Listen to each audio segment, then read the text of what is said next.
এদেশে আমরা এদেশে ভেসে আসি নাই, এদেশের আদিকাল থেকে আমরা বসবাস করে আসছি। এদেশের মাটি আমাদের মা, এদেশ আমাদের, আমরা বাঙালি, আমরা এদেশের নাগরিক, আমরা এদেশে বসবাস করব। আমাদের পর কোন নির্যাতন জুলুম আমরা মানব না, আমরা মানি না। আমরা তীব্র প্রতিবাদ জানাই, আমরা এই অন্যায় অত্যাচারের নিন্দা জানাই। আজকে দীর্ঘদিন যাবতের পাহাড়ে নির্যাতন জুলুম, আদিবাসীদের নারীদের হত্যা সহ বিভিন্ন ধরনের অপকর্মের ভাবে এদেরকে উচ্ছেদ করা হয়েছে। বিভিন্ন সময় এই রাঙামাটি পার্বত্য অঞ্চল থেকে বিভিন্ন লক্ষ লক্ষ আদিবাসীরা তারা বিভিন্ন দেশে রাতের অন্ধকারে পলানো হয়েছে। কেন আজকে আমরা এই দেশের থেকে পলাতক হব?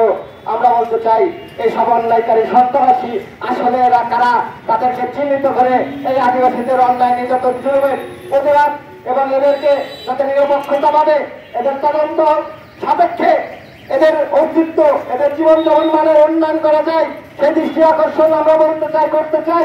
শব্দ দুর্চারিতা কথা বলবো, আমি আদিবাসী শব্দ, সংখ্যালঘু শব্দ আমি এটা পছন্দ করি না।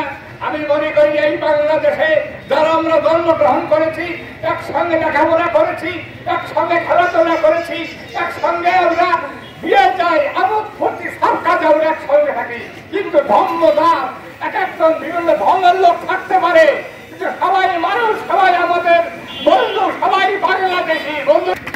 শরীরের যে ঘটনা, অমানবিক ঘটনা করছে, বাড়িঘর ঝাড়া দিয়ে তাদেরকে হত্যা করা হয়েছে, লুণ্ঠন ধরা হয়েছে। আমি অনুরোধ করব সরকার, আপনারা দায়িত্ব আছেন, আপনারা বলেছেন আমরা এই দেশে আইনের শাসন প্রতিষ্ঠা করব। আমরা আইনের শাসন টেলিভিশনে দেখতে চাই না, বাস্তবে দেখতে চাই আইনের শাসন প্রতিষ্ঠা করেন।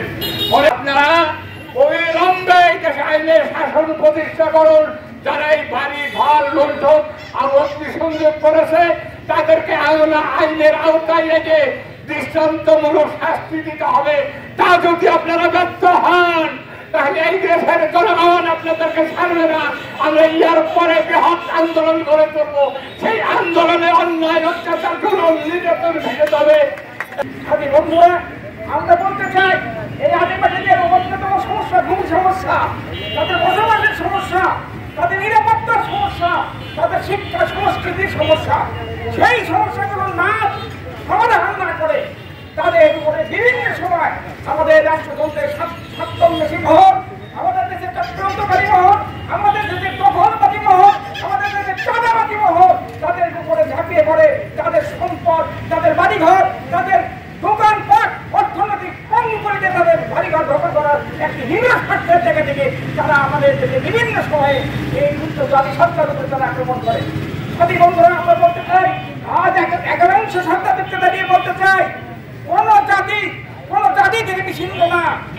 ভাষা, আচার আচরণের ভিন্নতা থাকতে পারে, কিন্তু দেশ তাদের এদেশের সম্পদ, এদেশের উন্নয়নে, এদেশের কল্যাণে, এদেশের ক্রান্তিকালে সমস্যার সংকটে এই আদিবাসী সমস্ত মানুষেরা তাদের ভূমিকা, তাদের সমস্ত কিছু আমরা সম্পত্তি দেখেছি।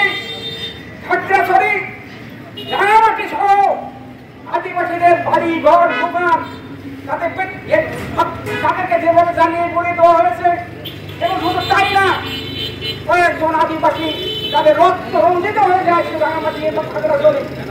আমরা অতি দ্রুত এই সরকারের সূচনা এই রাষ্ট্রের কাছে দাবি করতে চাই, এদের শুধু পুনর্বাসন না, যাদের আগুন দিয়ে পোড়ানো হয়েছে, যাদের বাড়িঘর ভাঙা হয়েছে, যাদের বাড়ির হত্যা করা হয়েছে, তাদের যথাযথ যারা করেছে তাদের আইনের আওতায় এনে তাদের বিচার করা হোক। সাথে সাথে অর্থনৈতিক ভাবে তাদেরকে দায় প্রদান করবে, যা যা প্রয়োজন আসছে সমস্ত কিছু তারা করবে। এই ভাঙচুরের প্রতিবাদে রাজবাড়ী জেলা কমিটির পক্ষ থেকে সবাইকে যেন সুস্থভাবে থাকতে পারি, বসবাস করতে পারি, বিশৃঙ্খলার পরিবেশ এটা সৃষ্টি হয়তো অবধি পূরণ হয়নি। দুঃখজনক হলেও সত্য, বাড়িঘর সব আগুনে জেলা খাগড়াছড়ি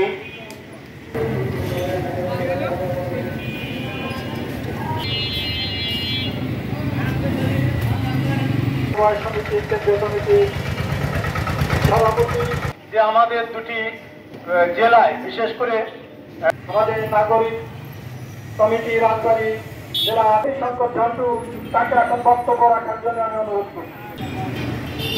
এই দেশটা আমরা এমনি এমনি আমরা